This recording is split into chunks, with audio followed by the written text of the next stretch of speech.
Chempionliksiz 22 yil. Kecha esa unga yana ham yaqinroq kelishdi.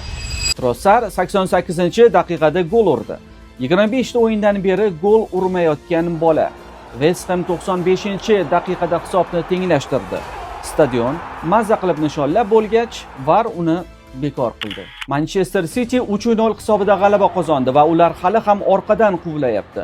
Masofa 5 ochko va City chorshanba kuni 31-turning qoldirilgan o'yinida maydonga tushadi. Arsenal esa faqat kuzatadi. Agar City yutsa, o'tkazilgan o'yinlar soni tenglashib, oradagi farq 2 ochkoga qisqaradi. Keyin esa Cityni Bournemouthga qarshi qiyin o'yin kutib turibdi. 16 ta o'yindan beri mag'lubiyat nimaligini bilmaydi va o'z tarixida birinchi marta Chempionlar Ligasi yo'llanmasi uchun kurash olib borayapti. Bir mavsumning o'zida 7 ta 1-0 hisobidagi g'alaba. Oson emas. Arsenal chempionlik uchun eng qiyin kurashda ham imkon topyapti. Chempionliksiz 22 yil. Trossard 25 ta o'yindan beri gol ura olmay kelayotgan edi. Ko'za kunida sindi va eng kerak paytda u gol urdi. Poyga qiziyapti. Ko'zdan qochirmang, ta'qibda qoling.